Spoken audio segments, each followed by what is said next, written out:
Hello दोस्तों, आज हम लोग देखने जा रहे हैं लूसेंट का प्राचीन इतिहास को। प्राचीन इतिहास दोस्तों वैसे तो बहुत कम नंबर का पूछा जाता है एग्ज़ाम में, पर ये कम से कम ज़रूरी हो जाता है पढ़ के जाना। और ये दोस्तों लूसेंट जो है हर एग्ज़ाम में ज़रूरी होता है, कम ना ज़्यादा तो कम से कम रिवीजन पर्पज़ से। तो आप लोग भी रिवीजन पर्पज़ से ही देखिएगा। अगर स्लो लगे तो 1.5 या 2 गुना में स्पीड करके देख लीजिएगा आप लोग। चलिए हम लोग बिना समय को व्यर्थ किए हुए शुरू करते हैं। और दोस्तों अगर आप लोगों को अच्छा लगे तो प्लीज़ लाइक, सब्सक्राइब और शेयर भी कर सकते हैं। चलिए हम लोग शुरू करते हैं। इसमें एक भी लाइन दोस्तों छोड़ा नहीं जाएगा, हर लाइन शुरू से लेकर आपको रिवीजन कराया जाएगा। चलिए शुरू करते हैं हम लोग। भारत का इतिहास जो है उत्तर में हिमालय से लेकर दक्षिण में समुद्र तक फैला यह उपमहाद्वीप भारतवर्ष के नाम से ज्ञात है, जिसे महाकाव्य तथा पुराणों में भारतवर्ष अर्थात भारत का देश तथा यहाँ के निवासियों को भारतीय अर्थात भारत की संतान कहा गया है। यूनानियों ने भारत को इंडिया तथा मध्यकालीन मुस्लिम इतिहासकारों ने हिंद अथवा हिंदुस्तान के नाम से संबोधित किया है। भारतीय इतिहास को अध्ययन की सुविधा के लिए 3 भागों में बांटा गया है: प्राचीन भारत, मध्यकालीन भारत एवं आधुनिक भारत। प्राचीन भारतीय इतिहास के स्रोत क्या क्या हैं तो वो हम लोग देखेंगे। प्राचीन भारतीय इतिहास के स्रोत जो हैं उसके विषय में हमें मुख्यतः 4 स्रोतों से जानकारी प्राप्त होती है। पहला धर्म ग्रंथ, दूसरा ऐतिहासिक ग्रंथ, तीसरा विदेशियों का विवरण, चौथा पुरातत्व संबंधी साक्ष्य। तो सबसे पहले हम लोग देखेंगे धर्म ग्रंथ एवं ऐतिहासिक ग्रंथ से मिलने वाली महत्वपूर्ण जानकारियाँ। तो भारत का सर्वप्रथम धर्म ग्रंथ जो है वेद है, जिसके संकलनकर्ता महर्षि कृष्ण द्वैपायन वेद व्यास को माना गया है। वेद वसुधैव कुटुंबकम का उपदेश देता है। भारतीय परंपरा वेदों को नित्य तथा अपौरुषेय मानती है। वेद 4 हैं: ऋग्वेद, यजुर्वेद, सामवेद एवं अथर्ववेद। इन 4 वेदों को जो है संहिता कहा जाता है। ऋग्वेद क्या होता है तो ऋग्वेद जो है ऋचाओं के क्रमबद्ध ज्ञान के संग्रह को ऋग्वेद कहा गया है या कहा जाता है। इसमें जो है 10 मंडल, 1028 सूक्त या सूतक एवं 10,462 ऋचाएँ हैं। इस वेद के ऋचाओं के पढ़ने वाले ऋषि को जो है होत्री कहते हैं। इस वेद से आर्य के राजनीतिक प्रणाली एवं इतिहास के बारे में जानकारी मिलती है। विश्वामित्र द्वारा रचित ऋग्वेद के 3रे मंडल में सूर्य देवता सावित्री को समर्पित प्रसिद्ध गायत्री मंत्र है। इसके 9वें मंडल में देवता सोम का उल्लेख है। इसके 8वें मंडल के हस्तलिखित ऋचाओं को जो है खिल कहा जाता है। चतुष्वर्ण समाज की कल्पना का आदि स्रोत ऋग्वेद के 10वें मंडल में वर्णित पुरुष सूक्त है, जिसके अनुसार जो है 4 वर्ण ब्राह्मण, क्षत्रिय, वैश्य तथा शूद्र आदि पुरुष ब्रह्मा के क्रमशः मुख, भुजाओं, जंघाओं और चरणों से उत्पन्न हुए हैं। नोट में हम लोग देखते हैं तो नोट में है धर्म सूत्र जो है 4 प्रमुख जातियों की स्थितियों, व्यवसायों, दायित्वों, कर्तव्यों एवं विशेषाधिकारों में स्पष्ट विभेद कराता है। अब हम लोग देखते हैं ईसा पूर्व एवं ईस्वी। इसमें बहुत ज़्यादा कन्फ्यूजन होता है दोस्तों, तो इसको आप लोग ध्यान से सुनेंगे। वर्तमान में प्रचलित ग्रेगोरियन कैलेंडर, जो कि ईसाई कैलेंडर, जूलियन कैलेंडर इसे कहा भी जाता है, ईसाई धर्मगुरु ईसा मसीह के जन्म वर्ष पर आधारित है। ईसा मसीह के जन्म के पहले के समय को जो है ईसा पूर्व, BC, before Christ, of the birth of Jesus Christ कहा जाता है। ईसा पूर्व में वर्षों की गिनती उल्टी दिशा में होती है। जैसे महात्मा बुद्ध का जन्म 563 ईसा पूर्व में एवं मृत्यु 483 ईसा पूर्व में हुआ है। यानी ईसा मसीह के जन्म के 563 वर्ष पूर्व महात्मा बुद्ध का जन्म एवं 483 वर्ष पूर्व मृत्यु हुई। ईसा मसीह की जन्म तिथि से आरंभ हुआ सन ईसवी सन कहलाता है। इसके लिए संक्षेप में ई लिखा जाता है। ई को जो है लेटिन भाषा के शब्द में एडी भी लिखा जाता है। एडी यानी एनो डोमिनो, जिसका शाब्दिक अर्थ है in the year of Lord Jesus Christ. उसके बाद है वामन अवतार के 3 पगों के आख्यान का प्राचीनतम स्रोत भी ऋग्वेद ही है। ऋग्वेद में इंद्र के लिए 250 तथा अग्नि के लिए 200 ऋचाओं की रचना की गई है। नोट: प्राचीन इतिहास के साधन के रूप में वैदिक साहित्य में ऋचाओं के बाद जो है शतपथ ब्राह्मण का स्थान है। यजुर्वेद क्या होता है? तो यजुर्वेद को अब हम लोग देखेंगे। यजुर्वेद जो है सस्वर पाठ के लिए मंत्रों तथा बलि के समय अनुपालन के लिए नियमों का संकलन यजुर्वेद कहलाता है। इसके पाठ्यकर्ता को अध्वर्यु कहते हैं। यजुर्वेद में यज्ञों के नियमों एवं विधि विधानों का संकलन मिलता है। यह एक ऐसा वेद है जो गद्य एवं पद्य दोनों में है। गद्य पद्य मतलब होता है लिखा और सुना जाना। सामवेद क्या है? तो सामवेद का शाब्दिक अर्थ है गान। इस वेद में मुख्यतः यज्ञों के अवसर पर गाए जाने वाले ऋचाओं अर्थात मंत्रों का संकलन है। इसके पाठकर्ता को उद्धात्री कहते हैं। इसे भारतीय संगीत का जनक कहा जाता है। सामवेद को ही भारतीय संगीत का जनक भी कहा जाता है, याद रखेंगे आप लोग। इसका नोट है यजुर्वेद तथा सामवेद में किसी भी विशिष्ट ऐतिहासिक घटना का वर्णन नहीं मिलता है। अब अथर्ववेद क्या होता है तो वो देखेंगे हम लोग। अथर्ववेद अथर्वा ऋषि द्वारा रचित इस वेद में कुल जो है 731 मंत्र तथा लगभग 6000 पद हैं। इसके कुछ मंत्र ऋग्वैदिक मंत्रों से भी प्राचीनतर है। अथर्ववेद कन्याओं के जन्म की निंदा करता है। ऐतिहासिक दृष्टि से अथर्ववेद का महत्व जो है इस बात में है कि इसमें सामान्य पुरुषों के विचार तथा अंधविश्वास का विवरण मिलता है। पृथ्वी सूक्त अथर्ववेद का प्रतिनिधित्व सूक्त माना जाता है। इसमें जो है मानव जीवन के सभी पक्षों, गृह निर्माण, कृषि की उन्नति, व्यापारिक मार्गों का गहन, रोग निवारण, समन्वय, विवाह तथा प्रणय, गीतों, राजभक्ति, राजा का चुनाव, बहुत से वनस्पतियों एवं औषधियों, साफ, वशीकरण, प्रायश्चित, मातृभूमि, महात्म्य आदि का विवरण दिया गया है। कुछ मंत्रों में जो है जादू टोने का भी वर्णन है। अथर्ववेद में परीक्षित को कुरुओं का राजा कहा गया है तथा कुरु देश की समृद्धि का अच्छा चित्रण मिलता है। इसमें सभा एवं समिति को प्रजापति की 2 पुत्रियां कही गई है। अथर्ववेद में ही सभा एवं समिति को जो है प्रजापति की 2 पुत्रियां कही गई है। ये बहुत सारे एग्जामों में पूछे गए प्रश्न हैं कि प्रजापति की 2 पुत्रियां किसको कहा गया है? तो सभा और समिति को प्रजापति की 2 पुत्रियां कहा गया है। सबसे प्राचीन वेद जो है ऋग्वेद एवं सबसे बाद का वेद अथर्ववेद है। जो अभी से हम लोग मान सकते हैं सबसे शुरुआत में बना था ऋग्वेद, और हाल ही का मतलब ये नहीं कि ये आजकल में, सबसे लास्ट में बना है अथर्ववेद। वेदों को भली भांति समझने के लिए जो 6 वेदांगों की रचना हुई है। ये है शिक्षा, ज्योतिष, कल्प, व्याकरण, निरुक्त तथा छंद। भारतीय ऐतिहासिक कथाओं का सबसे अच्छा क्रमबद्ध विवरण जो है पुराणों में मिलता है।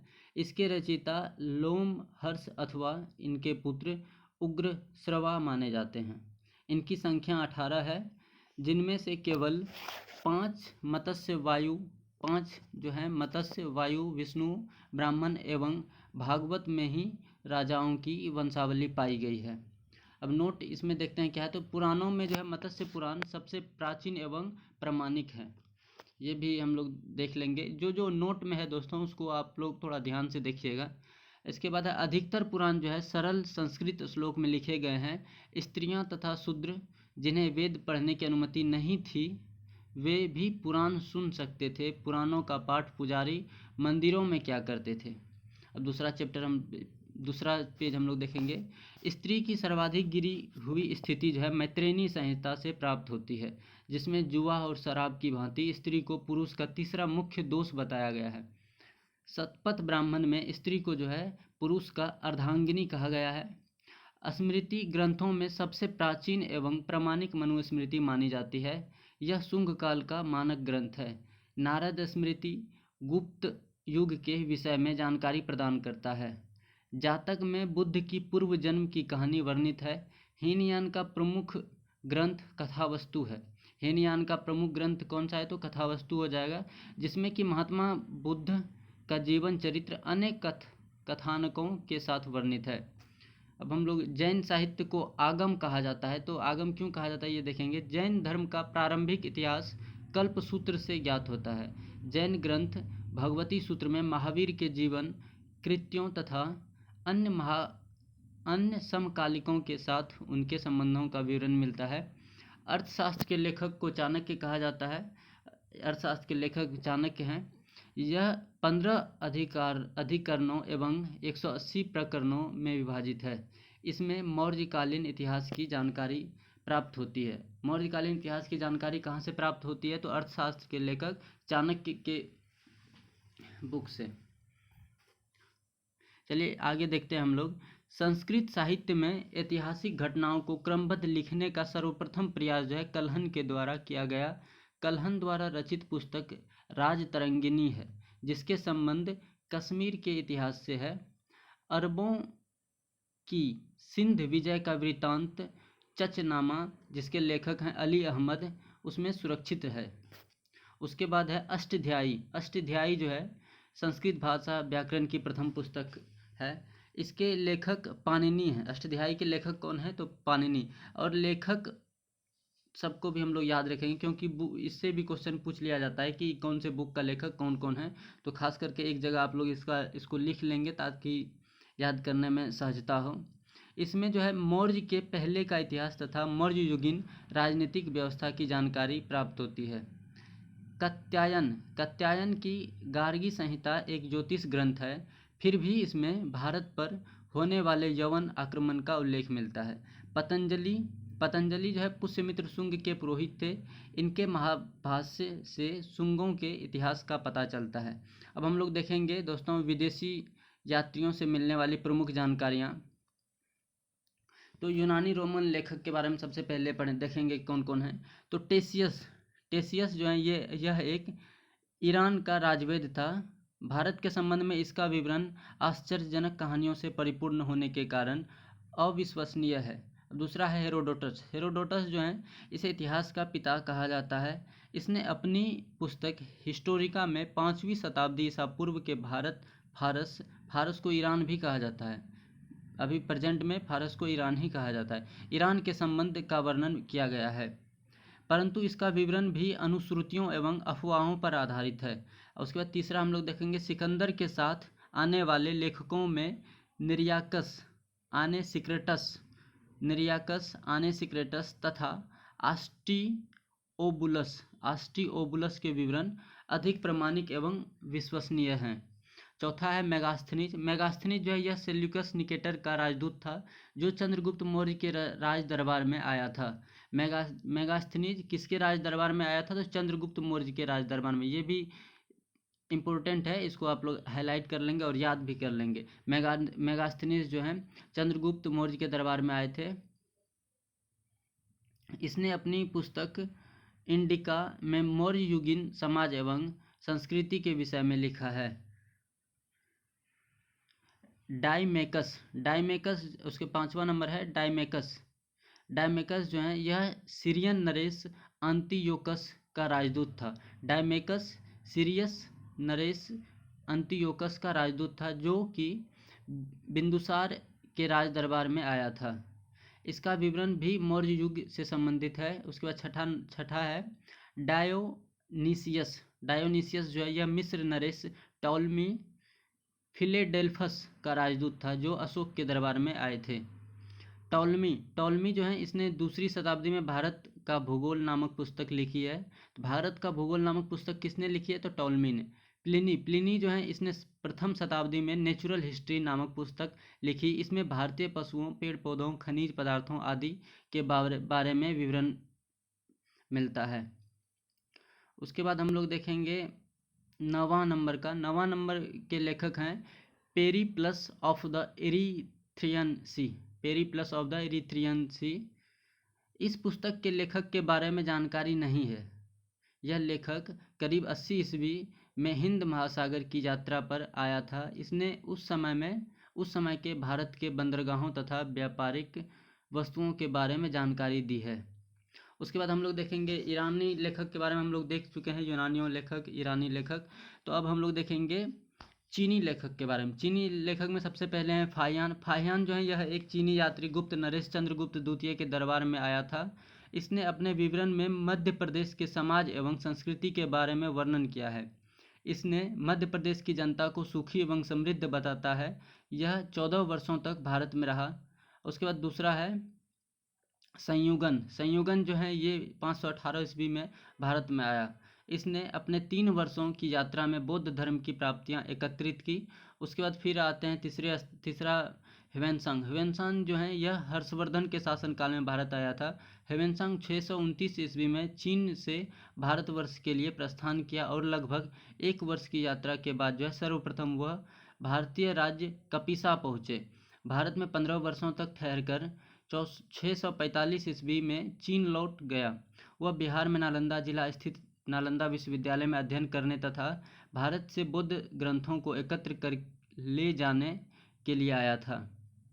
इसका भ्रमण जो है वृत्तांत सियुकी नाम से प्रसिद्ध है, जिसमें कि 138 देशों का विवरण मिलता है।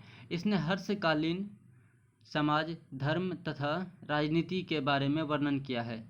इसके अनुसार सिंध का राजा शूद्र था। ह्वेनसांग ने बुद्ध की प्रतिमा के साथ साथ सूर्य और शिव की प्रतिमाओं का पूजन भी किया है। इसका नोट है, इसमें नोट में लिखा गया है ह्वेनसांग के अध्ययन के समय जो है नालंदा विश्वविद्यालय के कुलपति आचार्य शिलभद्र थे। यह विश्वविद्यालय बौद्ध दर्शन के लिए प्रसिद्ध था। उसके बाद चौथा यात्री हैं इत्सिंग। इत्सिंग जो है यह 7वीं शताब्दी के अंत में भारत आए थे। इसने अपने विवरण में नालंदा विश्वविद्यालय, विक्रमशिला विश्वविद्यालय तथा अपने समय के भारत का वर्णन किया है। उसके बाद हैं अरबी लेखक। अरबी लेखक में सबसे पहले आते हैं अलबरूनी। अलबरूनी जो हैं यह महमूद गजनवी के साथ भारत आए थे। अरबी में लिखी गई उसकी कृति किताब उल हिंद या तहकीक ए हिंद, जिसमें कि भारत की खोज के बारे में लिखा गया है, आज भी इतिहासकारों के लिए एक महत्वपूर्ण स्रोत है। यह एक विस्तृत ग्रंथ है जो धर्म और दर्शन, त्योहारों, खगोल विज्ञान, कीमिया, रीति रिवाजों तथा प्रथाओं, सामाजिक जीवन, भारतोल तथा मापन विधियों, मूर्तिकला, कानून, मापतंत्र, विज्ञान आदि विषयों के आधार पर 80 अध्यायों में विभाजित है। इसमें जो है राजपूत कालीन समाज, धर्म, रीति रिवाज, राजनीति आदि पर सुंदर प्रकाश डाला गया है। उसके बाद दूसरा आते हैं अरबी यात्री में इब्न बतूता। इब्न बतूता जो है इसके द्वारा अरबी भाषा में लिखा गया उसका यात्रा वृत्तांत, जिसे रिहाला कहा जाता है। इब्न बतूता का यात्रा वृत्तांत रिहाला कहा जाता है। ये भी मोस्ट इम्पोर्टेंट है, ये भी पूछा जाता है। इब्न बतूता के लेखक कौन है, तो रिहाला कहा जाता है। 14वीं शताब्दी में भारतीय उपमहाद्वीप के सामाजिक तथा सांस्कृतिक जीवन के विषय में बहुत ही प्रचुर तथा सबसे रोचक जानकारियां देता है। 1333 ईस्वी में जो है दिल्ली पहुंचने पर इसकी विद्वता से प्रभावित होकर सुल्तान महमूद बिन तुगलक ने उसे दिल्ली का काजी या न्यायाधीश नियुक्त किया।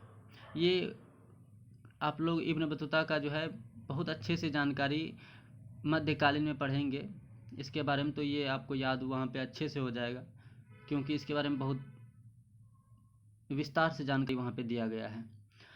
उसके बाद अन्य लेखक हैं। अन्य लेखक में आते हैं पहला तारानाथ। तारानाथ यह एक तिब्बती लेखक था। तारानाथ तिब्बती लेखक था। हालांकि यह तारानाथ जो है अपना देसी नाम लगता है, तो आप लोग ये कंफ्यूज नहीं होंगे, ये तिब्बती लेखक थे। इसने कंग्यूर तथा तंग्यूर नामक ग्रंथ की रचना की। इसने भारतीय इतिहास के बारे में जानकारी, इसमें जो है भारतीय इतिहास के बारे में जानकारी मिलती है। इसको याद करना बहुत ही आसान और सरल हो सकता है। तारानाथ है तो आप लोग तंग्यूर, तो से तारानाथ, तो से तंग्यूर, मिलता जुलता कंग्यूर है, कंग्यूर, तो आप लोग याद रख सकते हैं। उसके बाद दूसरा है मार्को पोलो। मार्को पोलो जो है यह 13वीं शताब्दी के अंत में पांड्य देश की यात्रा पर आए थे। इसका विवरण जो है पांड्य इतिहास के अध्ययन के लिए उपयोगी है। उसके बाद आता है पुरातत्व संबंधी साक्ष्य से मिलने वाली जानकारी। पुरातत्व संबंधी साक्ष्य से मिलने वाली जानकारी जो है 1400 ईसा पूर्व के अभिलेख बोगाज कोई, जो कि एशिया माइनर से मिले हैं, से बोगाज कोई से वैदिक देवता मित्र, वरुण, इंद्र और नासत्य का तात्पर्य है अश्विनी कुमार के नाम से मिलते हैं। उसके बाद है मध्य भारत में भागवत धर्म विकसित होने का प्रमाण जो है यवन राजदूत होलियोडोरस के वेशनगर अर्थात विदिशा गरुड़ स्तंभ लेख से होता है। मध्य भारत में भागवत धर्म विकसित होने का प्रमाण जो है यवन राजदूत होलियोडोरस के वेशनगर गरुड़ स्तंभ लेख से होता है। उसके बाद है सर्वप्रथम भारतवर्ष का जिक्र जो है हाथी गुम्फा अभिलेख में है। ये क्वेश्चन भी बहुत बार पूछा गया है, सर्वप्रथम भारतवर्ष का उल्लेख किस अभिलेख में मिलता है, तो हाथी गुम्फा अभिलेख में मिलता है। सर्वप्रथम दुर्भिक्ष का जानकारी देने वाला अभिलेख कौन सा है, तो सहगोरा अभिलेख। सर्वप्रथम दुर्भिक्ष का जानकारी देने वाला अभिलेख सहगोरा अभिलेख है। इस अभिलेख में संकट काल में उपयोग हेतु खाद्यान्न सुरक्षित रखने का भी उल्लेख है। सर्वप्रथम भारत पर होने वाले हून आक्रमण की जानकारी भीतरी स्तंभ से प्राप्त होता है। सर्वप्रथम भारत पर होने वाले हून आक्रमण की जानकारी भीतरी स्तंभ लेख से होता है। कोई लाइन को दोस्तों दोबारा दोहराता हूँ क्योंकि ये जानकारी आपके लिए थोड़ा इम्पोर्टेंट है और ये दोबारा सुनने से आप लोगों को याद भी हो जाएगा। सातवाहन राजाओं का पूरा इतिहास उनके अभिलेखों के आधार पर लिखा गया है। सातवाहन राजाओं का पूरा इतिहास जो है उनके अभिलेखों के आधार पर लिखा गया है। रेशम बुनकर की श्रेणियों की जानकारी जो है मंदसौर अभिलेख से प्राप्त होता है। कश्मीरी नवपाषाणिक पुरास्थल बुर्ज होम से गर्तावास का मतलब होता है गड्ढा या गड्ढा घर, जो मिट्टी के पृथ्वी के अंदर बनाया जाता है, अर्थात हम तल के अंदर जो बनाया जाता है का साक्ष्य मिला है। इनमें उतरने के लिए जो है सीढ़ियाँ होती थी। उसके बाद प्राचीनतम सिक्कों को आहत सिक्के कहा जाता था या कहा जाता है। प्राचीनतम सिक्कों को जो है आहत सिक्के कहे जाते हैं। इसी को साहित्य में कासारपन कहा गया है। सर्वप्रथम सिक्कों पर लेख लिखने का कार्य जो है यवन शासकों ने किया। समुद्रगुप्त की वीणा बजाती हुई मुद्रा वाले सिक्के से उसके संगीत प्रेमी होने का प्रमाण मिलता है। ये क्वेश्चन बहुत बार पूछा गया है कि सिक्के पर वीणा बजाती हुई मुद्रा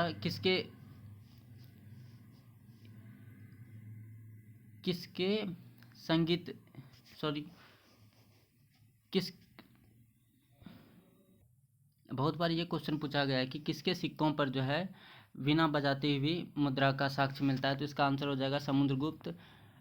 अरिक मेडू जो है पुदुचेरी के निकट स्थित है, वहाँ से जो है रोमन सिक्के प्राप्त हुए हैं। इसके नोट है सबसे पहले भारत के संबंध बर्मा,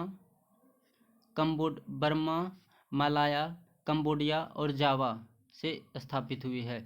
महत्वपूर्ण अभिलेख हम लोग इसको देख लेंगे। इससे लगभग एक क्वेश्चन तो रह ही जाता है हर एग्जाम में, लगभग एग्जाम में मिल ही जाता है। तो पहला अभिलेख है हाथी गुम्फा अभिलेख। ये हाथी गुम्फा अभिलेख जो है कलिंग राजा खारवेल के शासनकाल का है। उसके बाद जूनागढ़ रुद्र दामन, नासिक अभिलेख गौतमी बालश्री, प्रयाग स्तंभ लेख समुद्रगुप्त, एहोल अभिलेख पुलकेशिन द्वितीय, मंदसौर अभिलेख मालवा नरेश यशोवर्मन, ग्वालियर अभिलेख प्रतिहार नरेश भोज, भीतरी एवं जूनागढ़ अभिलेख स्कंदगुप्त, देवपाड़ा अभिलेख बंगाल शासक विजयसेन। इसको दोबारा एक बार देख लेते हैं। हाथी गुम्फा अभिलेख जो है कलिंग राजा खारवेल के शासनकाल से मिले हैं। जूनागढ़ अभिलेख रुद्रदामन के शासनकाल से, नासिक अभिलेख गौतमी बालश्री के शासनकाल से, प्रयाग स्तंभ लेख समुद्रगुप्त के शासनकाल से, एहोल अभिलेख पुलकेशिन द्वितीय के शासनकाल से। उसके बाद मंदसौर अभिलेख मालवा नरेश यशोवर्मन के शासनकाल से, ग्वालियर अभिलेख प्रतिहार नरेश भोज के शासनकाल से, भीतरी एवं जूनागढ़ अभिलेख स्कंदगुप्त के शासनकाल से, देवपाड़ा अभिलेख जो है बंगाल शासक विजयसेन के शासनकाल से। नोट, अभिलेखों का अध्ययन जो है एपिग्राफी कहलाता है। ये क्वेश्चन भी पूछा जाता है कि अभिलेखों का अध्ययन क्या कहलाता है, तो एपिग्राफी कहलाता है। उसके बाद देखेंगे उत्तर भारत के मंदिरों की कला की शैली नागर शैली एवं दक्षिण भारत के मंदिरों की कला द्रविड़ शैली कहलाती है। उत्तर भारत के मंदिरों की शैली जो है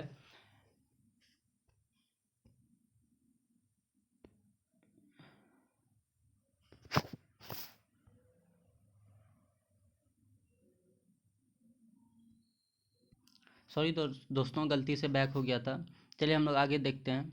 उत्तर भारत के मंदिरों की शैली जो है, कला की शैली नागर शैली एवं दक्षिण भारत के मंदिरों की कला द्रविड़ शैली कहलाती है। दक्षिणापथ के मंदिरों के निर्माण में नागर एवं और द्रविड़ दोनों शैलियों का प्रभाव पड़ा, अतः यह वेसर शैली कहलाती है। उसके बाद हम लोग देखेंगे, थोड़ा स्पीड में लगता है, अब हम लोगों को देखना होगा। चलिए स्पीड थोड़ा बढ़ा लेते हैं। पंचायतन शब्द मंदिर रचना शैली से संबंधित है। यह एक हिंदू मंदिर तब पंचायतन शैली का कहलाता है जब मुख्य मंदिर 4 सहायक मंदिरों से घिरा होता है। पंचायतन मंदिर के उदाहरण हैं कंदरिया महादेव मंदिर, ब्रह्मेश्वर मंदिर, लक्ष्मण मंदिर, लिंगराज मंदिर, दशावतार मंदिर, गोंडेश्वर मंदिर। उसके बाद हम लोग देखेंगे प्रागैतिहासिक काल को। प्रागैतिहासिक काल को देखते हैं हम लोग अब शुरू से। प्रागैतिहासिक काल में सबसे पहले है जिस काल में मनुष्य ने घटनाओं का कोई लिखित विवरण उद्धृत नहीं किया गया है, अर्थात जिस काल में लिखित साक्ष्य हमें नहीं प्राप्त हुए हैं, उन्हें ही प्रागैतिहासिक काल कहा जाता है। तो मानव विकास के उस काल को इतिहास कहा जाता है। उस काल को जो है प्रागैतिहासिक काल या फिर इतिहास कहा जाता है, जिसका विवरण लिखित रूप में उपलब्ध है। जिसका विवरण लिखित रूप में उपलब्ध है उसे इतिहास कहा जाता है, और जिसका विवरण लिखित रूप में उपलब्ध नहीं है उसे प्रागैतिहासिक काल कहते हैं। प्रागैतिहासिक काल का तात्पर्य ये भी कह सकते हैं कि शुरुआत की काल। चलिए एक और चीज़ देख लेते हैं, संस्कृति और बर्तन। तो मालवा संस्कृति की बर्तन जो है काला तथा लाल रंग की हुआ करती थी। बुर्ज होम का धूसर प्रकार की, जोखे लाल रंग की, दक्षिण नवपाषाण चमकीला धूसर, पूर्वी नवपाषाण भूरा लाल। चलिए अब हम लोग आगे देखते हैं। आद्य ऐतिहासिक काल। आद्य ऐतिहासिक काल है उस काल को कहते हैं जिस काल में लेखन कला के प्रचलन के बाद उपलब्ध लेख पढ़े नहीं जा सके। उसके बाद है ज्ञानी मानव, जिसको होमोसेपियंस कहा जाता है, का प्रवेश जो है इस धरती पर आज से लगभग 30 या 40 हजार वर्ष पूर्व हुआ। पूर्व पाषाण युग या पूरा पाषाण काल के मानव जो हैं उनकी जीविका का मुख्य आधार शिकार था। शिकार जो है पूरा पाषाण काल आदि में मानव के मनोरंजन के भी साधन थे। आग का आविष्कार पूरा पाषाण काल में एवं पहिए का नवपाषाण काल में हुआ है। मनुष्य में अस्थायी निवास की प्रवृत्ति नवपाषाण में हुई तथा उसने सबसे पहले कुत्ता को पालतू बनाया। मनुष्य ने सर्वप्रथम तांबा धातु का प्रयोग किया तथा उसके द्वारा बनाया जाने वाला प्रथम औजार कुल्हाड़ी था। कृषि का आविष्कार जो नवपाषाण काल में हुआ है। प्रागैतिहासिक काल उत्पादन स्थल मेहरगढ़। प्रागैतिहासिक काल अन्न उत्पादक स्थल मेहरगढ़ पश्चिमी बलूचिस्तान में अवस्थित है। कृषि के लिए अपनाई गई सबसे प्राचीन फसल गेहूं थी एवं जौ थी, लेकिन मानव द्वारा सर्वप्रथम प्रयुक्त अनाज चावल था। कृषि का प्रथम उदाहरण मेहरगढ़ से प्राप्त हुआ है। कोल्डिहवा का संबंध जो है चावल के प्राचीनतम साक्ष्य से मिलता है। ये हम लोग थोड़ा ध्यान से देख लेंगे। कृषि का सर्वप्रथम कहाँ से मिला है, तो मेहरगढ़ से, और सर्वप्रथम प्रयुक्त अनाज चावल हो जाएगा। कोल्डिहवा से चावल के प्राचीनतम साक्ष्य मिले हैं और मेहरगढ़ से कृषि का प्रथम साक्ष्य मिले हैं। उसके बाद है पल्लावरम। पल्लावरम नामक स्थान पर प्रथम भारतीय पुरापाषाण कलाकृति की खोज हुई थी। पल्लावरम नामक स्थान पर जब प्रथम भारतीय पुरापाषाण कलाकृति की खोज हुई थी। भारत में पूर्व प्रस्तर युग के अधिकांश औजार स्फटिक जो है पत्थर को कहा जाता है के बने थे। रॉबर्ट ब्रूसफुट पहले व्यक्ति थे जिन्होंने 1863 ईस्वी में भारत में पुरापाषाण कालीन औजारों की खोज की। ये क्वेश्चन भी पूछा जाता है कि पहले व्यक्ति कौन थे जिन्होंने पुरापाषाण कालीन औजारों की खोज की थी, तो रॉबर्ट ब्रूसफुट हो जाएगा। किस समय अंतराल में की थी खोज, तो 1863 ईस्वी में। भारत का सबसे प्राचीन नगर जो है मोहनजोदड़ो था, सिंधी भाषा में, जिसका अर्थ है मृतकों का टीला। असम का श्वेत भ्रू गिबन भारत में पाया जाने वाला एकमात्र मानवाब कपि है। इनाम गांव जो है ताम्रपाषाण युग की एक बड़ी बस्ती थी। इसका संबंध जौरवे संस्कृति से है। इनाम गांव का संबंध किससे है, तो जौरवे संस्कृति से है। और ये किस समय की बसती है तो ताम्रपाषाण युग की। ताम्रपाषाण का तात्पर्य होता है तांबे और शीशे के समय का, तांबे और पत्थर के समय का काल को ताम्रपाषाण काल कहा जाता है। भारत में शिवालिक लिखा गया है, शिवालिक होगा। भारत में शिवालिक की पहाड़ी जो है से जीवाश्म का प्रमाण मिला है। भारत में मनुष्य संबंधी सबसे पहला प्रमाण नर्मदा घाटी में मिला है। इसका नोट है, भारतीय नागरिक सेवा के अधिकारी रिजले प्रथम व्यक्ति थे जिन्होंने प्रथम बार वैज्ञानिक आधार पर भारत की जनसंख्या का प्रजातीय विभेदीकरण किया। इसके बाद हम लोग देखेंगे सिंधु सभ्यता। सिंधु सभ्यता में सबसे पहले है रेडियो कार्बन C14 जैसी नवीन विश्लेषण पद्धति के द्वारा सिंधु सभ्यता की सर्वमान्य तिथि 2400 ईसा पूर्व से 1700 ईसा पूर्व मानी जाती है। सिंधु सभ्यता की खोज जो है राय बहादुर दयाराम साहनी ने की। ये क्वेश्चन बहुत ज़्यादा इंपॉर्टेंट है, इसको आप लोग देख लेंगे कि सिंधु सभ्यता का खोज कौन किया था, तो राय बहादुर दयाराम साहनी। सिंधु सभ्यता को प्रागैतिहासिक अथवा कांस्य युग में रखा जा सकता है। इस सभ्यता के मुख्य निवासी द्रविड़ एवं भूमध्य सागरीय थे। सिंधु सभ्यता के सर्वाधिक पश्चिमी पुरास्थल दास्क नदी के किनारे स्थित है। सुतका गेंडोर बलूचिस्तान में है। पूर्वी पुरास्थल हिंडन नदी के किनारे आलमगीरपुर जो है जिला मेरठ में उत्तर प्रदेश में स्थित है। उत्तरी पुरास्थल में हो जाएगा चिनाब नदी के तट पर अखनूर के निकट मांदा जम्मू कश्मीर में हो जाएगा, तथा दक्षिणी पुरास्थल गोदावरी नदी के तट पर दायमाबाद जिला अहमदाबाद महाराष्ट्र में स्थित है। सिंधु सभ्यता का सैंधव सभ्यता नगरीय सभ्यता थी। सिंधु सभ्यता या सैंधव सभ्यता जो है नगरीय सभ्यता थी। सैंधव सभ्यता से प्राप्त परिपक्व अवस्था वाले स्थलों में केवल 6 को ही बड़े नगर की संज्ञा दी गई है। ये मोहनजोदड़ो, हड़प्पा, गनवारीवाला, धोलावीरा, राखीगढ़ी एवं कालीबंगन, ये 6 स्थल हैं जिन्हें बड़े नगर की संज्ञा दी गई है। तो अगला पेज में हम लोग देखते हैं 4 नंबर का पेज। सर्वप्रथम प्राप्ति पश्चात हड़प्पा संस्कृति के सर्वाधिक स्थल गुजरात में खोजे गए हैं। स्वतंत्रता प्राप्ति पश्चात जो है ये स्थल खोजे गए हैं सबसे ज़्यादा गुजरात में। लोथल एवं यहाँ पे गलती लिखा गया है, सुड़कोटदा होगा। लोथल एवं सुतकोटदा सिंधु सभ्यता का बंदरगाह था। जूते हुए खेत और नक्काशीदार ईंटों के प्रयोग का साक्ष्य कालीबंगा से प्राप्त हुआ है। मोहनजोदड़ो से प्राप्त स्नानागार संभवतः सैंधव सभ्यता की सबसे बड़ी इमारत है। उसके बाद हम लोग देखेंगे सिंधु काल में विदेशी व्यापार किस किस जगह से हुआ करता था। तो आयातित वस्तुएं और प्रदेश। आयातित वस्तुएं में हो जाएगा तांबा जो है खेतड़ी बलूचिस्तान ओमान से प्राप्त किया जाता था। चांदी अफगानिस्तान ईरान से। सोना कर्नाटक अफगानिस्तान ईरान से। उसके बाद टीन जो है मंगवाया जाता था अफगानिस्तान ईरान से। गोमेद जो है सौराष्ट्र से। लाजवर्त मेसोपोटामिया से। सीसा ईरान से। मोहनजोदड़ो से प्राप्त बृहत स्नानागार एक प्रमुख स्मारक है जिसके मध्य स्थित स्नान कुंड 11.88 मीटर लंबा, 7.01 मीटर चौड़ा एवं 2.43 मीटर गहरा है। अग्निकुंड लोथल एवं कालीबंगा से प्राप्त हुए हैं। अग्निकुंड जो है लोथल एवं कालीबंगा से प्राप्त हुए हैं। मोहनजोदड़ो से प्राप्त एक सील पर 3 मुख वाले देवता जिसे पशुपति नाथ की मूर्ति मिली है। उनके चारों ओर हाथी, गेंडा, चीता एवं भैंसा विराजमान हैं। मोहनजोदड़ो से नर्तकी की एक कांस्य मूर्ति मिली है। हड़प्पा की मोहरों पर सबसे अधिक एक सिंगी पशु का अंकन मिलता है। मनके बनाने के कारखाने लोथल एवं चंदोदड़ो से मिले हैं। सिंधु सभ्यता की लिपि भाव चित्रात्मक है। यह लिपि दाईं से बाईं ओर लिखी जाती है। जब अभिलेख एक से अधिक पंक्तियों का होता था तो पहली पंक्ति जो है दाएं से बाएं और दूसरी बाईं से दाईं ओर लिखी जाती थी। सिंधु सभ्यता के लोगों ने नगरों तथा घरों के विन्यास के लिए ग्रिड पद्धति अपनाई है। घरों के दरवाजे और खिड़कियां सड़क की ओर ना खुलकर पिछवाड़े थोड़ा पीछे की ओर मान सकते हैं हम लोग, पीछे की ओर खुलते थे।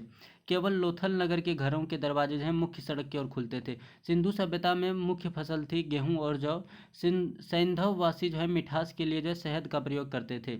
मिट्टी से बने हल का साक्ष्य जो है बनावली से मिला है। यहाँ फिर गलती लिखा गया है, बनमाली, बनावली होगा, बनावली से मिला है। रंगपुर एवं लोथल से जो है चावल के दाने मिले हैं, जिनसे धान की खेती होने का प्रमाण मिलता है। चावल के प्रथम साक्ष्य लोथल से ही प्राप्त हुए। एक और है सैंधव सभ्यता के स्थल नदी उत्खनन। चलिए इसको हम लोग बाद में देखेंगे, पहले इसके ऊपर का देख लेते हैं।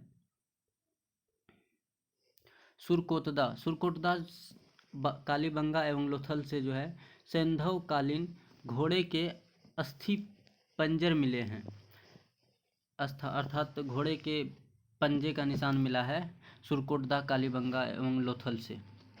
तोल की इकाई संभवतः 16 के अनुपात में थी, अर्थात 1 तोल बराबर 16 के अनुपात में इस तरह से निकाला जाता था। सैंधव सभ्यता के लोग जो है यातायात के लिए 2 पहियों एवं 4 पहियों वाले बैलगाड़ी या भैंसा गाड़ी का उपयोग करते थे। मेसोपोटामिया के अभिलेखों में वर्णित मेलुहा शब्द का अभिप्राय सिंधु सभ्यता से है। संभवतः हड़प्पा संस्कृति का शासन जो है वणिक वर्ग के हाथों में था। पिग्गट ने हड़प्पा एवं मोहनजोदड़ो को एक विस्तृत साम्राज्य जुड़वां राजधानी कहा है। इसके बाद हम लोग देखेंगे सिंधु सभ्यता के लोग धरती को उर्वरता की देवी मानकर उसकी पूजा किया करते थे। वृक्ष पूजा एवं शिव पूजा के प्रचलन के साक्ष्य भी सिंधु सभ्यता से मिलते हैं। ये हम लोग थोड़ा ध्यान से देखेंगे। स्वास्तिक चिन्ह जो है संभवतः हड़प्पा सभ्यता की देन है। इस चिन्ह से सूर्योपासना का अनुमान लगाया जाता है। सूर्योपासना का तात्पर्य होता है सूर्य की उपासना। सिंधु घाटी के नगरों में किसी भी मंदिर के अवशेष नहीं मिले हैं। सिंधु सभ्यता में मातृ देवी की उपासना सर्वाधिक प्रचलित थी। पशुओं में कुबड़ वाला सांड इस सभ्यता के लोगों के लिए विशेष पूजनीय था। स्त्री मृण मूर्तियाँ का तात्पर्य होता है मिट्टी की मूर्तियाँ से अधिक मिलने से ऐसा अनुमान लगाया जाता है कि सैंधव समाज मातृसत्तात्मक था। सैंधववासी सूती एवं ऊनी वस्त्रों का प्रयोग करते थे। मनोरंजन के लिए सैंधववासी मछली पकड़ना, शिकार करना, पशु पक्षियों को आपस में लड़ाना, चौपड़ और पासा खेलना आदि साधनों का प्रयोग करते थे मनोरंजन के लिए। सिंधु सभ्यता के लोग काले रंग से डिजाइन किए हुए लाल मिट्टी के बर्तन बनाते थे। सिंधु घाटी के लोग तलवार से परिचित नहीं थे। कालीबंगा एकमात्र हड़प्पाकालीन स्थल था जहां जिसका निचला शहर से तात्पर्य होता है सामान्य लोगों के रहने हेतु भी किले से घिरा हुआ था। कालीबंगा का अर्थ है काली चूड़ियाँ। यहाँ से पूर्व हड़प्पा स्तरों के खेत जोते जाने के और अग्नि पूजा की प्रथा का प्रमाण मिले हैं। पर्दा प्रथा एवं वैश्यावृत्ति जो है सैंधव सभ्यता में प्रचलित थी। शवों को जलाने एवं गाड़ने यानी दोनों प्रथाएं प्रचलित थी। हड़प्पा में शवों को दफनाने जबकि मोहनजोदड़ो में जलाने की प्रथा विद्यमान थी। लोथल एवं कालीबंगा में युग्म समाधियां मिली हैं। सैंधव सभ्यता के विनाश का संभवतः सबसे प्रभावी कारण बाढ़ था। आग में पकी हुई मिट्टी को जो है टेराकोटा कहा जाता है। आग में पकी हुई मिट्टी को टेराकोटा कहा जाता है। इसके बाद हम लोग देखेंगे सैंधव सभ्यता के प्रमुख स्थल, नदी, उत्खननकर्ता एवं वर्तमान स्थिति। तो सबसे पहला है हड़प्पा जो है रावी नदी के तट पर है। इसके उत्खननकर्ता हो जाएंगे दयाराम साहनी एवं माधव स्वरूप वत्स। इसका खोज जो है वर्ष 1921 में किया गया था। स्थिति ये कहाँ पर स्थित है तो पाकिस्तान का मोंटगोमरी जिला में स्थित है हड़प्पा। दूसरा है मोहनजोदड़ो जो है सिंधु नदी के तट पर स्थित है। इसका उत्खनन करता हो जाएंगे राखल दास बनर्जी। 1922 ईस्वी में इसकी खोज हुई थी। पाकिस्तान के सिंध प्रांत का लरकाना जिला में स्थित है। तीसरा है चन्हुदड़ो जो है सिंधु नदी के किनारे स्थित है। इसके खोजकर्ता या उत्खननकर्ता हो जाएंगे गोपाल मजूमदार। यह जो है 1931 में इसकी खोज हुई थी। सिंध प्रांत पाकिस्तान में स्थित है। कालीबंगा जो है घग्गर नदी के तट पर स्थित है। बीबी लाल एवं बीके थापर इनके खोजकर्ता हैं या उत्खनन करता हैं। इसके वर्ष हो जाएंगे उत्खनन करने का वर्ष हो जाएंगे 1953। यह जो है राजस्थान का हनुमानगढ़ जिला में स्थित है। पांचवा है कोटदीजी। कोटदीजी जो है सिंधु नदी के तट पर स्थित है। इसका खोज उत्खनन करता हो जाएंगे फजल अहमद। वर्ष 1953 में इन्हें भी उत्खनन किया गया था और इसकी स्थिति हो जाएगी सिंध प्रांत का खैरपुर स्थान। छठा नंबर है रंगपुर। रंगपुर जो है मादर नदी के किनारे स्थित है। इसका उत्खनन करता हो जाएंगे रंगनाथ राव। 1953 से 54 में इसका उत्खनन हुआ था। गुजरात का कठियावाड़ जिले में स्थित है। सातवां है रोपड़। रोपड़ जो है सतलज नदी के किनारे स्थित है। यज्ञदत्त शर्मा इसके उत्खनन करता है। इसके उत्खनन वर्ष हो जाएगा 1953 से 56। पंजाब का रोपड़ जिला में स्थित है। आठवां है लोथल। लोथल जो भोगवा नदी के किनारे स्थित है। यह इसका उत्खनन करता हो जाएंगे यज्ञदत्त शर्मा।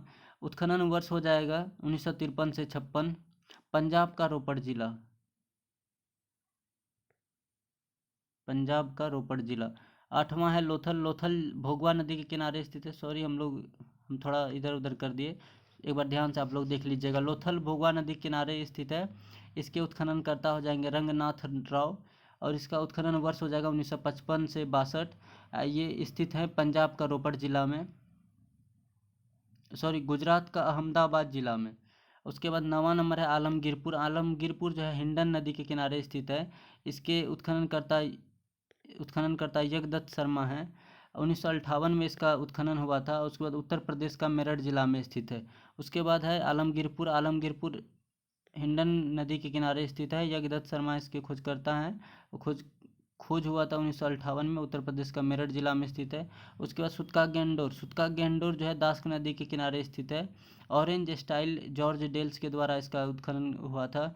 1927 से 62 ईस्वी में इसकी उत्खनन हुई थी। पाकिस्तान के मकरान में समुद्र तट के किनारे स्थित है। बनावली जो है रंगोई नदी के किनारे स्थित है। रविंद्र सिंह बिष्ट ने इसका उत्खनन किया है। 1974 ईस्वी में इसका उत्खनन हुआ था। हरियाणा का हिसार जिला में स्थित है।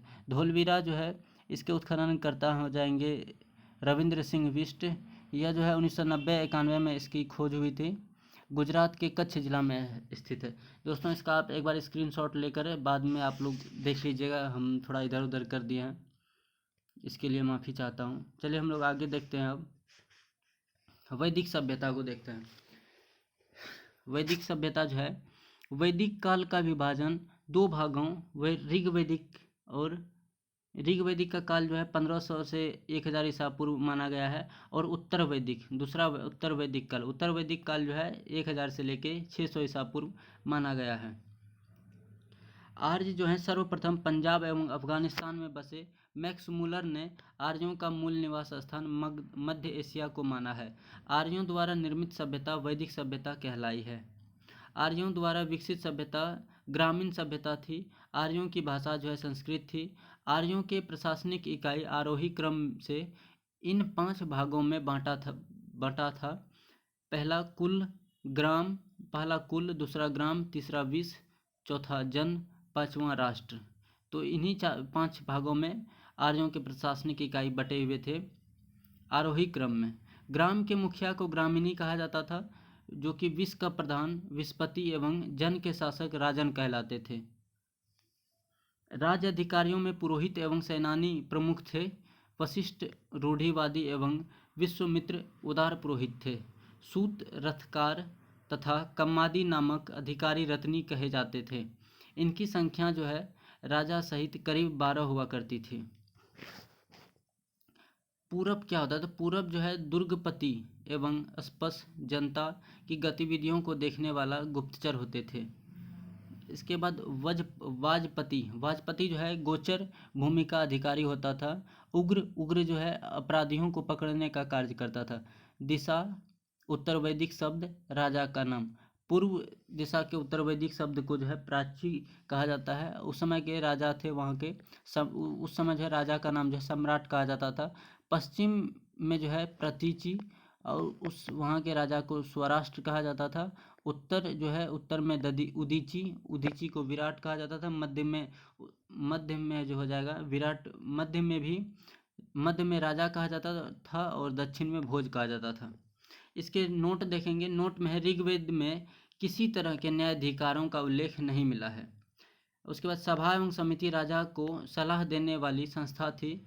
सभा जो है श्रेष्ठ एवं सम्भ्रात लोगों की संस्था थी, जबकि समिति सामान्य जनता का प्रतिनिधित्व करती थी। इसके अध्यक्ष को ईशान कहा जाता था।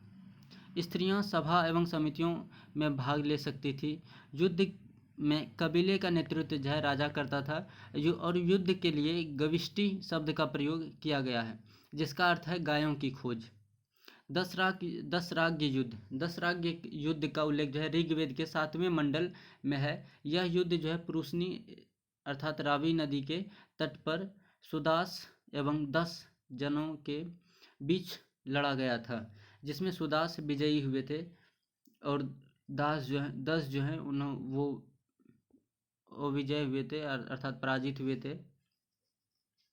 उसके बाद हम लोग देखेंगे ऋग्वैदिक समाज 4 वर्णों में विभक्त था। ऋग्वैदिक समाज जो है 4 वर्णों में विभक्त था, ब्राह्मण, क्षत्रिय, वैश्य और शूद्र।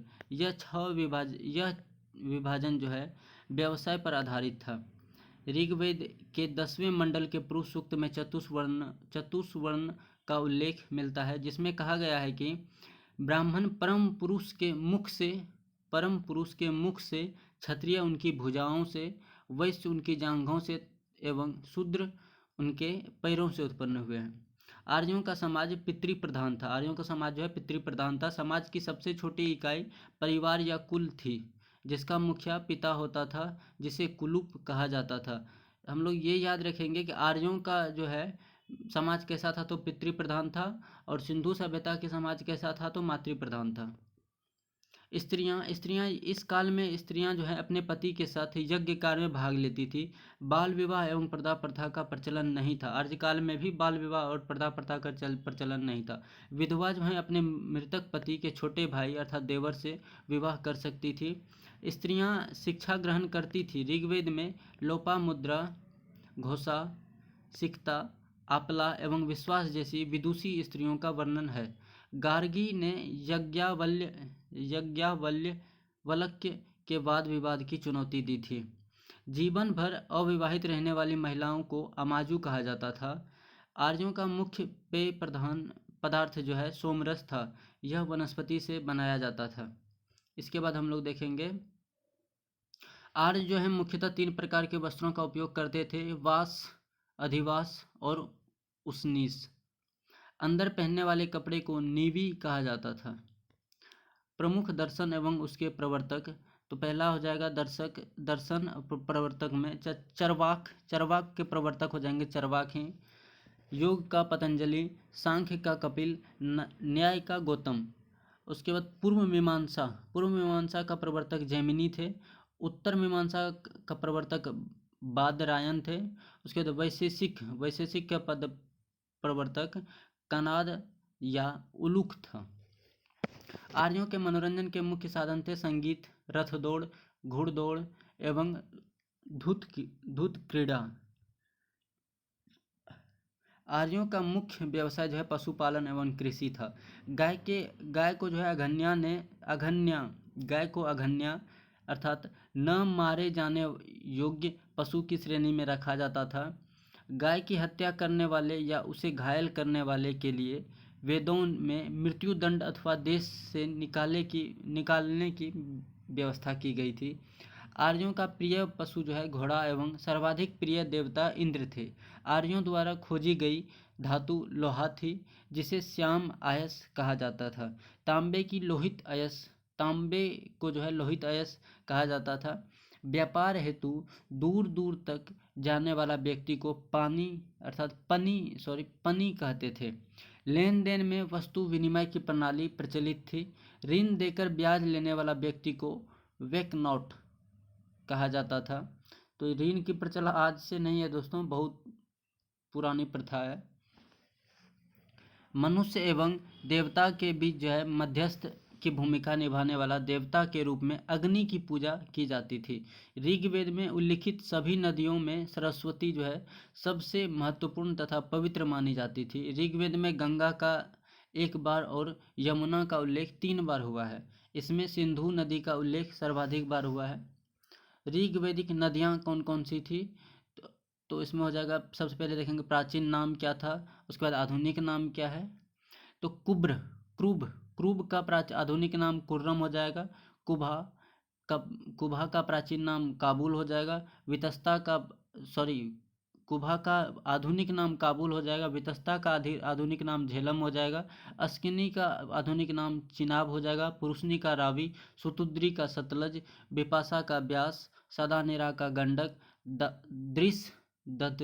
दृशदति का आधुनिक नाम घग्गर हो जाएगा। गोमती का गोमल। सुवस्तु का स्वात। दोस्तों इससे भी एक क्वेश्चन पूछ लिया जाता है, एक बार इसको आप लोग ध्यान से देख लेंगे। चलिए आगे देखते हैं। उत्तर वैदिक काल में जो है इंद्र के स्थान पर प्रजापति सर्वाधिक प्रिय देवता हो गए थे। उसके बाद ऋग्वैदिक कालीन देवता हो जाएंगे। ऋग्वैदिक कालीन देवता और उससे संबंधित क्या था, तो ये देखेंगे। इंद्र जो है, इंद्र युद्ध का नेता एवं वर्षा का देवता माने जाते थे। अग्नि को देवता एवं मनुष्य के बीच के मध्यस्थ करने वाले माने जाते थे। वरुण जो है पृथ्वी एवं सूर्य के निर्माता, समुद्र का देवता, विश्व के नियामक एवं शासक, सत्य का प्रतीक, ऋतु परिवर्तन एवं दिन रात का कर्ता कहे जाते थे। किसको? तो वरुण को। घो क्या होता था? घो को जो है आकाश का देवता कहा जाता था, ये सबसे प्राचीन है घो। सोम जो है वनस्पति का देवता, उसको सोम कहा जाता था। उषा को जो है प्रगति एवं उत्थान देवता कहा जाता था। अश्विन को जो है विपत्तियों को हराने वाला देवता कहा जाता था। पुष्ण को जो है पशुओं का देवता कहा जाता था। और विष्णु को विश्व के संरक्षक एवं पालनकर्ता कहे जाते थे। और मरुत को आंधी तूफान का देवता कहे जाते थे। उसके बाद आगे देखेंगे, उत्तर वैदिक काल में जो है राजा के राज्य अभिषेक के समय जो है राजसु यज्ञ का अनुष्ठान किया जाता था। उत्तर वैदिक काल में वर्ण व्यवसाय की बजाय जन्म के आधार पर निर्धारित होने लगे थे। उसके बाद हम लोग देखेंगे, उत्तर वैदिक काल में जो है हल को सिरा और हल रेखा को सीता कहा जाता था। उत्तर वैदिक काल में निष्क और शतमान मुद्रा की इकाइयाँ थी, लेकिन इस काल में किसी खास भार, आकृति और मूल्य के सिक्कों के चलन का कोई प्रमाण नहीं मिलता है। सांख्य दर्शन भारत के जो सभी दर्शनों में सबसे प्राचीन है। इसके अनुसार मूल तत्व 25 हैं, जिनमें प्रकृति जो है पहला तत्व है। सत्यमेव जयते मुंडकोप उपनिषद से लिया गया है। इसी उपनिषद में यज्ञ की तुलना टूटी नाव से की गई है। ये क्वेश्चन बहुत ज़्यादा इंपॉर्टेंट है, इसको आप लोग याद कर लेंगे। सत्यमेव जयते जो है किस उपनिषद से लिया गया है? तो मुंडकोप उपनिषद से लिया गया है। उसके बाद गायत्री मंत्र जो है सवित्री नामक देवता, सावित्री होगा या सवित्री नामक देवता को, सवित्री नहीं होगा, सावित्री होगा। सावित्री नामक देवता को संबोधित है, जिसका संबंध ऋग्वेद से है। लोगों को आर्य बनाने के लिए जो है विश्वामित्र ने गायत्री मंत्र की रचना की थी। उत्तर वैदिक काल में जो है कौशाम्बी नगर में प्रथम बार पक्की ईंटों की प्रयोग किया गया है। महाकाव्य जो है 2 प्रकार का है। महाकाव्य 2 है। पहला महाभारत एवं रामायण। महाभारत का पूरा नाम जो है जय संहिता है। यह विश्व का सबसे बड़ा महाकाव्य है। गोत्र नामक संस्था का जन्म जो है उत्तर वैदिक काल में हुआ है। नोट: वेदांत दर्शन के मौलिक ग्रंथ ब्रह्मसूत्र या वेदांत सूत्र की रचना जो है बदरायन ने की है। गला सूख गया है दोस्तों, थोड़ा पानी पी लिया जाता है मेरे द्वारा, और आप लोग भी चाहे तो पी सकते हैं। एक काम करते हैं दोस्तों, इसके अगले भाग को जो है अगला वीडियो में बना दिया जाएगा, क्योंकि ये बहुत बड़ा वीडियो हो गया है। चलिए अब हम लोग अगले वीडियो में मिलते हैं। अगर इससे आपको हेल्प मिला हो तो प्लीज़ शेयर सब्सक्राइब कर दीजिएगा। Thank you.